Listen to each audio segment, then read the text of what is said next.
Hello, I'm Bonnie Burkert, and this is Truth Be Told Transformation, sharing tools for transformation to live your highest truth. What is our truth that we'll talk about today? I think that understanding a love relationship is going to be an interesting conversation because we have ideas of what we think that is, but there's so many different types. It could be a romantic love, it could be a platonic love, but we have a special guest with us today who's going to talk to us about the love that is twin flame, the twin flame relationship.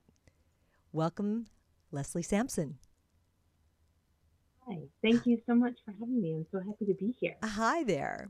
So, Finding Your Twin Flame is a book that you've written, and we'll be learning more what all is in this book, Leslie. So, I'd like to start off by asking, had you always known about twin flames, or when did you come up with the discovery of that? I know about soulmates, but I know a lot less about twin flames. Same. I had never heard of the concept prior to actually being, I guess, sort of introduced to mine. Um, this was back in 2006, and I've always been a medium my entire life. And so I had managed to restrict my interaction with spirit to my dream state. And one morning, this guy crashed all my boundaries and crashed into my dreams. And from that moment, I was very confused. And I did everything I could possibly do to learn why he was there and how to communicate better. And first one thing and another, and then eventually I learned he was my twin flame, and my reaction was, what's that? I have no idea what that is. And I tried to Google it, which is probably the worst thing you could really do, because for every person who writes about twin flames, there is a different definition. And, Interesting. some people will say there is a twin flame for everyone. Some people will say there is not. So it's very confusing. And so I just went back to my higher guidance, my people on my spiritual team, and I said, okay, explain it to me like I'm a 4-year-old. And that's literally what happened. And when they explained the concept to me, I was like, okay, why is this important to me? And they told me that I had met mine, and they advised me who it was, and I said, okay, yeah, whatever. Now prove it to me. And that's where, it started from there. Every conversation, every class I took, like if I was going to learn about the Akashic Records, it was going to involve my twin flame in some way. So that's kind of how we developed the processes that are in the book of working through and improving this twin flame relationship. But yeah, it was basically a challenge to my spiritual team to prove it to me. I love that. Okay, so again, so I'm going to simplify it, and please don't take it, as a slight in any way. But it it came to you in a dream, and I'm a person that definitely has a belief that messages do come through for dreams, and so you went and studied from there. Yeah. Right. Okay. So let's go on. We'll come back to kind of the process, and I again, you are multidisciplined in your studies and offerings in spirituality. So it's really amazing that you're a medium, you're a meditation and Reiki instructor, and so I love that, and it's great. And I know that you're somebody that really listens very carefully to those inner messages and brings that to us to help us all learn and do the same for ourselves, right? So, Yeah. you know what I think we should do is give the definition of a twin flame, right? I appreciate that you told me sort of how it came to you, but you had to learn what that is. So please, as if I'm a 4-year-old. Okay. When a soul is created as an entire soul, it contains universal divine energy. It contains masculine energy, female energy. It contains, its own additional divine blueprint pattern within this soul. And then the soul is separated.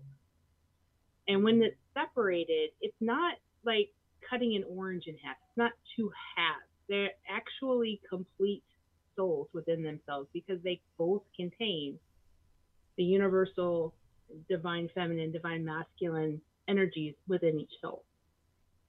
They have the same spiritual blueprint and the same soul DNA.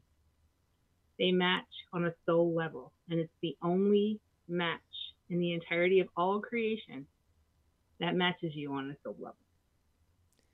That's what a twin flame is. Okay, that's great. So let's talk about spiritual DNA. Will you explain that, please? Spiritual DNA is sort of like the human DNA is what creates us, what makes us up. It's like, my DNA is, Native American and British or Scottish, whatever. So spiritual DNA is very similar to that. It's actually bringing in the divine creation of the universe and forming a specific pattern that forms the core of your soul.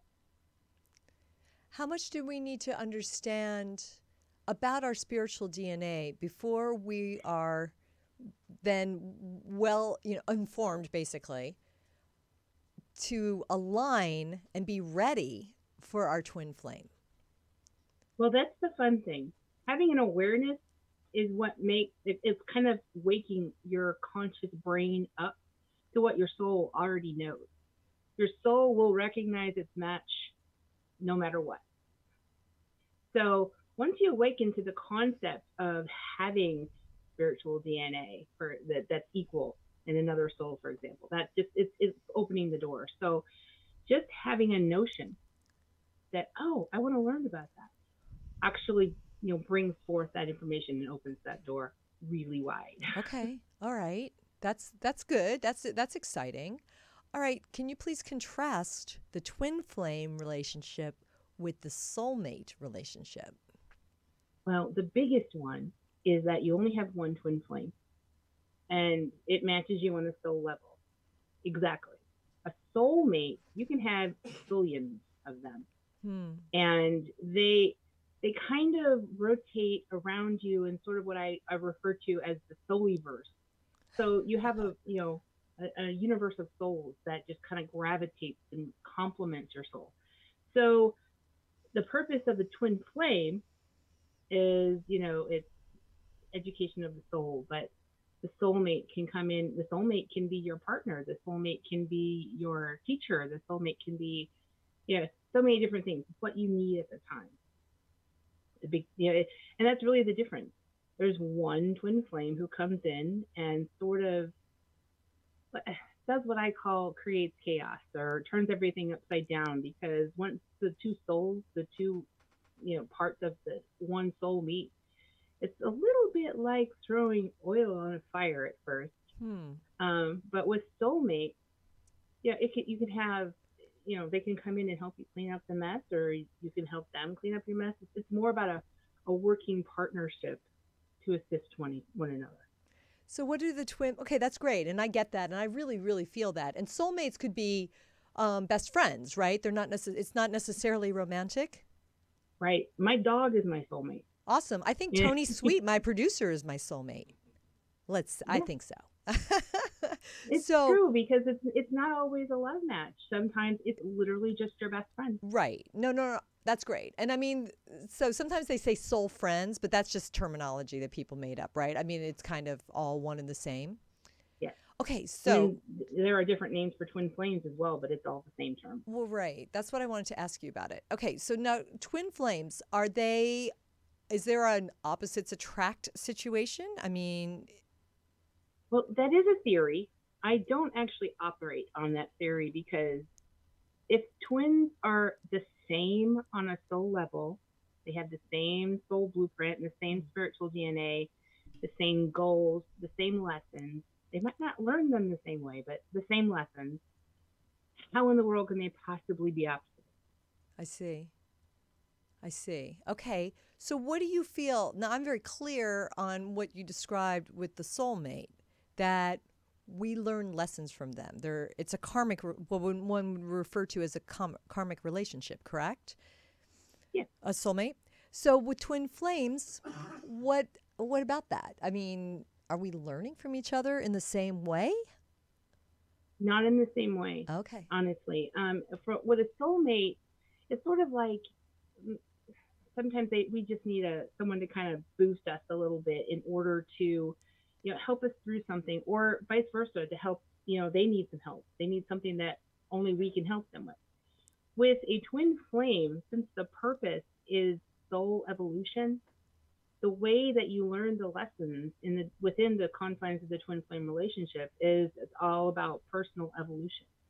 So, for example, if you have a lot of emotional baggage to unpack, like I did, that you're working on the self, and that actually helps to educate the soul. So you're choosing to work with your twin to progress forward. So whatever you do, the work that you do for yourself, you also do for your twin, because you have the same energy, All even right. if you don't know who they are. That's Well, why we can say that they're infinitely connected. okay. Okay. So that was one of my next questions then. Are twin flames, do we meet them on the earth plane, or does it tend to be at a higher realm? Well, it's my experience that the more, I guess I'm going to say popular, but it's the wrong word. The more popular way of interacting with your twin flame is to be a plane apart. Mine's on the higher side, for example, on the other side. However, it is possible to meet your twin here, because it doesn't matter if you're on Earth, on Pluto, on the other side. It doesn't matter. Twins are always connected to each other throughout all space and time, and they're connected by a sort of like an umbilical cord at the heart chakra. And this is what allows them to, receive energy between each other. And so, um, I always say it's possible to meet your twin here, but I mean, if your twin happens to be on the other side, it doesn't mean anything other than you don't get to meet them necessarily in the physical. So Yes. Okay. Um, okay. I think that I'm thinking this through because there's like a million questions all coming out at once. So I think that it would. How do you know a twin flame isn't perhaps an angel or spirit guide? well, do you mean, can they be? Yeah. I mean, exactly, because again, we're operating on the fact that this is on a different plane of existence, right? And so Right. I just wanted to say, and you can just give a specific example for you. And then I think this kind of sets us up to talk a little bit more about, again, some of the practices in your book that helps us understand this a little bit better. So I was just kind of wondering, are you clear? How do you find a clarity, a distinction that it's the twin flame versus some of the other guides that exist for us as a medium, right? So, As a medium, yeah. yeah, yes, Um, you would be able to access perhaps a lot of different spirits. yeah, there are several ways, and we actually talk about them. But the most clear and honestly the best way that I would do it, like if I were helping someone else discover who their twin flame is I would open their Akashic Records. And the reason why is because you can find out pretty much anything you want to find out about someone yourself within the Akashic Records. And the question to ask uh, is my who is my soulmate? You can ask that question. Are they on Earth? Are they male or female? Are they incarnate as human? You can ask these questions, and that would be a surefire way for me to do it. Now, for someone who also sort of is similarly gifted, like a medium or a sensitive, you can just simply ask. I know it sounds simple, right? But it's true. If I had a question about anything, I would go to my spiritual team and ask. That's how I found out about the concept of twin flames in the first place, because I was clueless. I had never heard of it before. So literally, that is. I mean, it sounds simple, but that's literally the best answer. Always ask. Hmm. What a beautiful reminder, right? Ask and ye shall receive. So, I mean, that's been a message for always. So I appreciate you reminding us all about tuning in, because that is certainly one of my missions of the show, is to let people know that everyone's got the abilities to tune in and receive this information or this energy. You know, ultimately, I love talking about the energy of what we're doing, and you just happen to have be very learned and specialized and masterful in it. So talk to me about, I mean, I'm looking at the chapters of your book here and the different offerings. So I was kind of, if we're talking about energy, maybe tell us a little bit about Reiki. And then I also want to kind of fall into a meditation, because I think there's I'd like to see how those two disciplines inform your awareness around, an understanding about who these spirits are, these, I don't know what's the word I want to use, because I don't want to call twin flame spirits. Can I do that? Is that accurate? Well, you can. The only difference is that, because they could actually be incarnate. So if Right. you're talking about a twin flame who is here on Earth, on Mars, Pluton 9, Andromeda, it doesn't matter. If they're incarnated into an existence, you connect with their higher self when you're like in meditation or when you're doing healing or anything like that. If they are actually on the other side, then to say they're in spirit is correct. You would connect with their energy like you would any other, um, person energy that comes through. But as a medium, that I can sit here and say that it's easy, but it's really not. Mm. Right. We It's don't really mean to not. oversimplify. Sure. But I think that the main thing about when you sit, like for example, if you want to sit and if you're practicing self Reiki, or if you're practicing distance healing, or if you're practicing meditation, if you just sit and focus and set your intention and focus on connecting with your twin flame and allow. That's the big thing. People are, when they first learn meditation, and I'm one of those people, when I first learned meditation, I had such a time with trying to allow. Like I kept feeling like everything that I was experiencing was some kind of, I don't know, I thought I was going insane. Really, I did. And there's no way that this could be possible. So, because I wasn't allowing what was coming through. So I always remind folks that no matter what kind of, like if you're doing a healing or what kind of connection you choose to do or to raise your vibration, allow what you experience, because sometimes spirit comes through or the higher vibrations come through in a way that's pretty silly, just to get your attention. So I think that's the most important thing. The most important advice, obviously, is just to allow. And for folks who are not similarly gifted, or who choose not to,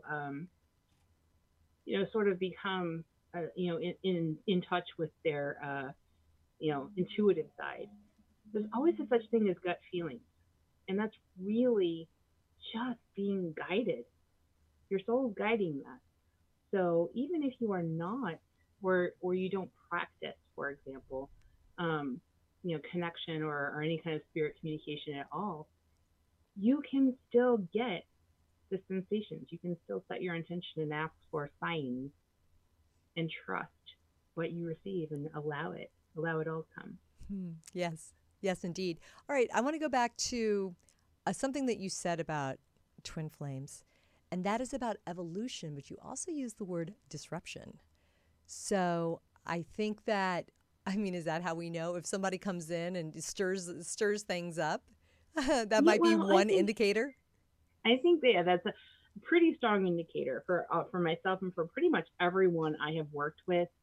And I speak about it in the book. I actually call it, I liken it to being on a roller coaster ride, because every step that you take within the twin flame relationship is designed to evolve your soul and that of your twin flame. And because eventually the goal is to be able to share what you've learned and to share the knowledge and to, you know, to help raise the vibration and bring the collective forward. So I feel that when it first happens in the beginning, because it's like, you know, two like souls meeting for the first time, it is like a little bit like putting, you know, gas on a fire. Okay. Yeah. Yeah. Because it's not because the similar souls are recognizing each other. It's because the souls are like ready. We're ready to change everything. It's a complete and total inside out, upside down, topsy turvy. Oh my God, why am I here? I can't believe this crap. Why are you doing this to me? Situation. So that's exactly how it feels. Is that part of the word? I don't know, I'm making this up, but I'm saying it because I was starting to think, why the term? I mean, I understand the term twin, but why flame? But it's almost like into the fire, transformation. You with me on that? Exactly. Let's go. Yes, Let's go. that's exactly it. Because, you know, it's no matter if it's a relationship where you're evolving with one another or if you're in a loving relationship with your twin flame, both can happen.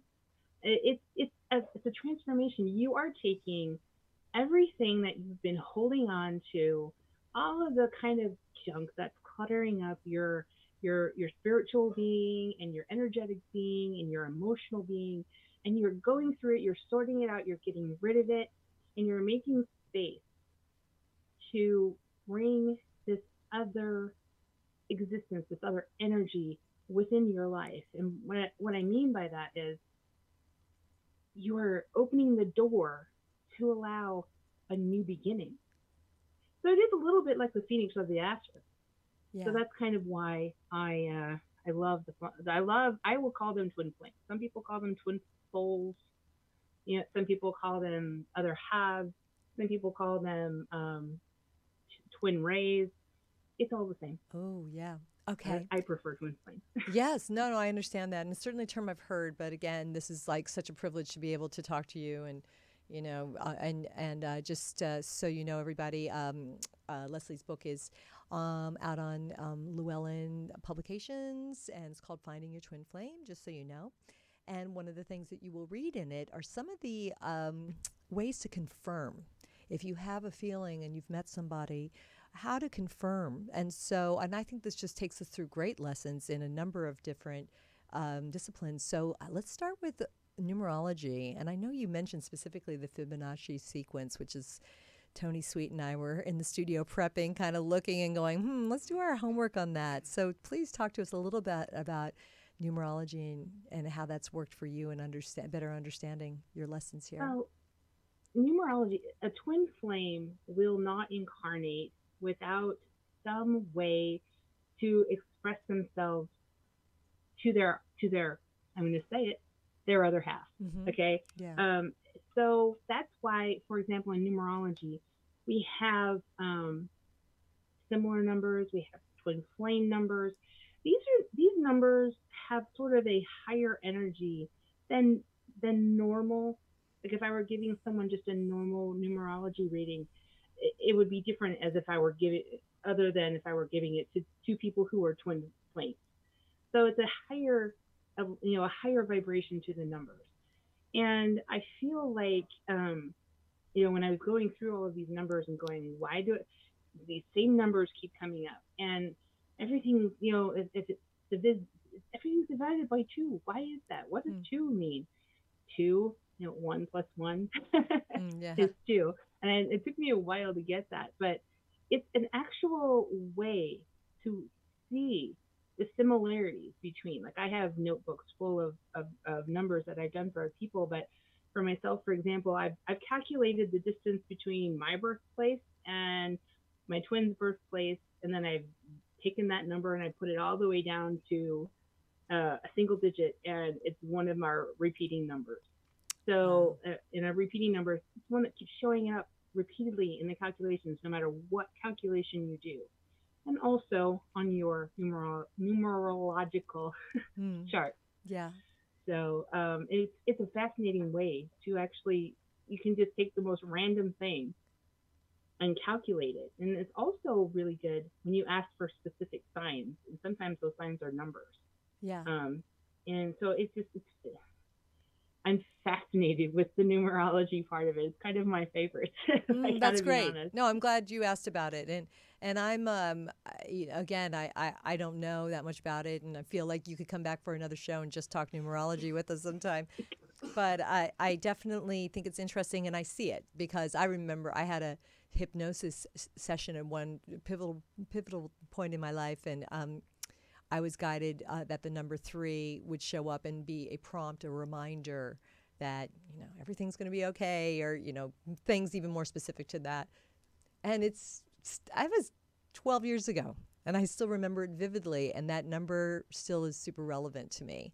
And I don't know if that was a number that came up from actual numerology based on the letters of my name, right? That's one of the ways that we calculate our That is one of the numbers. names. Yes, that is one of the ways. You can do your entire name. You can do your first name. You can do your last name, middle name. You can just do the consonants. You can just do the vowels. There are so many Oh, different calculations that exist within the chart. We cover every single one of them in the book and break them down, explain not only what they mean in numerology, but also twin flame numerology. But yeah, the number 3 is an amazing number. I mean, it could be a life path number and a sign. It's actually one of our repeating numbers. Just so oh, you know, the number right on. 3. Okay, you like it too. Yes, It's a it's my magic vibe. number I love it. I love to it. sing Schoolhouse Rock. Right? Did you ever hear that song? It was actually, yeah. It's such a I good know. song. All right, good. I It's in your know. head now, everybody. If you didn't, I'll put it in the link in comments on our YouTube channel. Okay, Fabulous. so let me ask you.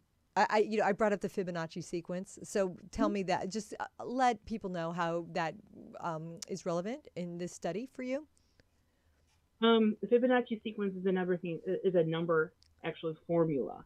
It actually exists. It's a real thing. But for purposes within the twin flame universe, it actually is a calculation that is the result is divine divine numbers, divine energy, divine sacred geometry, things Yeah. like that.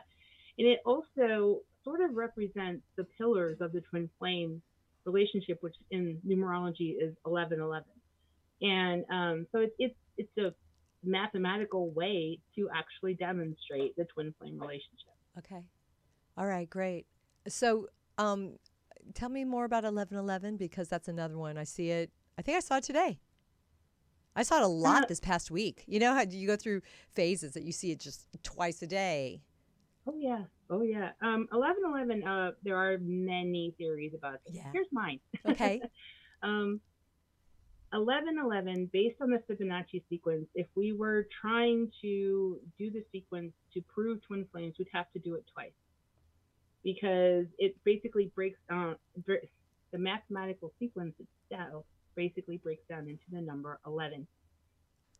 One of the ones represents the divine masculine. The other one represents the divine feminine that exists within each twin so within twin soul. I'm sorry. So each twin flame has both divine masculine and divine feminine within their soul. So it's both represented by 11. When you slam them together, that's 1111, which indicates the meeting of twin flames. Wow. That's, I'm having an aha. That's really cool. That is I had really, an aha moment too when I saw that. yeah, I was like, oh, that is, thanks. no, it's great. No, that's really, really great. Okay, so numerology, again, one of the chapters in your book, and perhaps one of your favorite ways to confirm, right? So you've had this encounter, whether it's on this planet or in an altered, not altered state, I don't want to say that, but in a dream state or a state when you're in a higher consciousness. So, um, again, your book would talk a little bit about how to work with the numbers to better understand this relationship and to see if, in fact, and maybe you have a sense that this is a really important relationship and you can better qualify it. So, looking down again through some of the chapters I wrote down, uh, divination. Do you want to share some of your favorite forms that further confirmed things for you? Well, I mean, there are so many different forms of deviation. So, but my favorite, and I think the one that I like to kind of encourage people to use often, is a pendulum. Oh, Um, there are things like, automatic writing and spirit drawing, and um, definitely I consider a mediumship in some way a form of divination. Like if you're consulting a medium to assist you with your validation of the twin flame relationship. But okay. I love the pendulum. And the reason why is because when used properly, you can actually divine a lot of information from spirit. And we include it in the book, but you can actually, I'm going to say program your pendulum to only communicate with your twin flame. That's whether if you're communicating with their higher self because they're here on earth, or they're on the other side. So you're communicating with their energy. And it's my favorite because you can start off with yes and no's, and eventually you can work up to getting full sentences just by using a pendulum board and stuff like that. So it's my favorite. I love it. a lot Okay. of people a lot of people use um, pendulums to communicate with spirit. So why not sort of take that one step further and use it to sort of divine information from your twin flame or about your twin flame? Hmm. Yes. Okay. So That's great. No, I like that. I'm certainly familiar with it, but I'd never thought about using it in this context. So it's great. I think I use it. absolutely. I think I've seen people use it more specifically, like, are these vitamins right for me, or yes, no, But no, it's interesting. So what about? I'm going to say, you're a past life regressionist, correct? Yeah, All yeah. right. So I'm sure that factors in. I love doing past life regression. When I first started down this road, I didn't even believe in reincarnation, Wow. and now I actually do past life regression. Mm. I help people with that. Um, but when it comes to twin flames, I always recommend at least trying at once a past life regression to be regressed, like in a guided meditation, because you can learn a lot more, I think, that way. But the reason why is because sometimes you can go back to a previous existence and go, okay, I'm trying to learn this lesson. How does this past life help me? Yeah. You know, and it'll give you insight to way maybe, the first time around, okay, I didn't really complete this lesson at all. I kind of blew it off because I thought I was, too important. Now it's come around again in this lifetime and I really have to learn it. And you can find out how you dealt with it previously, if you dealt with it at all, and then learn from that. So, and then with twin flames, you can also learn while you're back in that happy little life, you can learn, where was my twin in that life? Ah. Was Yeah. my twin actually incarnate? Were they on the other side? Did I know them? So you can ask all these questions, and again, that's really cool to do when you're opening your Akashic records, to find that out. But I first learned about it actually being regressed by Dr. Brian Weiss. He was the first one that actually did that, Yeah. and it was very intense. So I always recommend people kind of start off, learning about past life regressions with that help with the guides and meditations, because sometimes what you learn can be a little bit hmm, off-putting. Yeah. Well, I guess is a good way to put it, but not always. But I love recommending it for twin flames. I actually have a specific regression that we do to learn information about twin flames. great. And so you work with people can contact you, correct, through your website for specific Absolutely. work. And so again, I think you could help with numerology, right? You're a past life regressionist, you're a meditation instructor, Reiki master, correct? And then I wanted to ask you, Lightarian angel links. Oh, Tell me about that. Liberian. I actually am certified through the Lightarian Institute, and basically, that's simply a higher vibration. We actually do my training is actually through the angelic realm. So I'm very connected with the upper echelon of the angelic realm.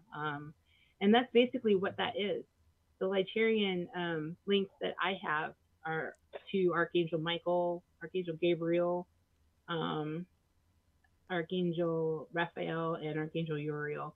Mm-hmm. And then the gate is open through the seraphim from Seraph Rose aura. So yeah, and it's literally just being attuned to each angel and also the realm.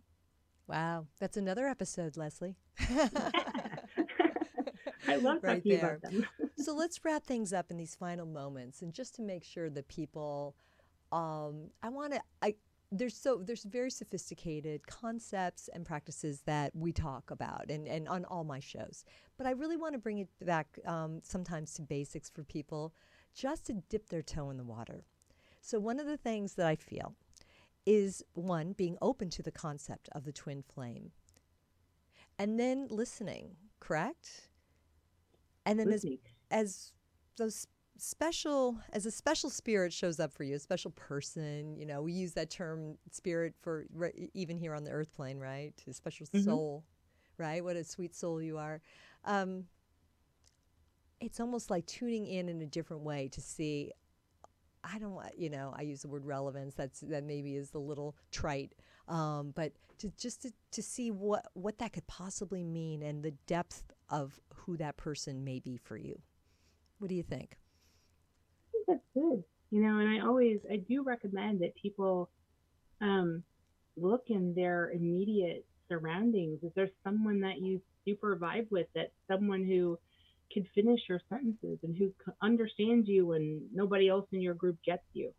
Those are the kinds of things that we look at, because your soul could be trying to say, hey, pay attention. And it's just trying to wake your brain up a little bit. So I encourage folks to just look in their inner circle, because, like attracts like. Yeah. And we're talking about attracting the match to your soul, the exact same soul to you. So you probably already done it and you don't even know it. Right on. Well, and also just be your shiny best, right? Just live your highest truth is what I'm always asking. Be real, be true to you. And I think that it all falls into place as well. I think there's a big lesson in all of that too. And then, hey, if people aren't sure, they can find you and they can knock on your door and find you as well, and to help, help guide that knowledge and that wisdom. So again, on Llewellyn Press, this is Leslie Sampson's book, Finding Your Twin Flame. You can find it on their website or on Leslie's website. And Leslie, thank you. This has been really uplifting, enlightening, and I would say encouraging, because it just goes to show you that there's so many different ways that we can know people, and just being open to who we can learn from and let illuminate our lives. So thank you for talking to us. We really appreciate it. Thank you for having me. It was wonderful. Thank you so much. All right, everybody. This has been Truth Be Told Transformation. I'm here to share ideas about living your highest life, and I'm so excited that you are listening and watching. Don't forget that we've got new episodes every week, Monday, Wednesdays, and Friday. Robert Hensley's has the Minuteman Report at live 3 p.m. on Mondays, and of course Tony Sweet every Friday at 3 p.m. Pacific with his show, The Original Truth Be Told, bringing us paranormal and beyond. I'm Bonnie Burkert, and I appreciate you listening and watching and sharing and caring. Until the next time, namaste.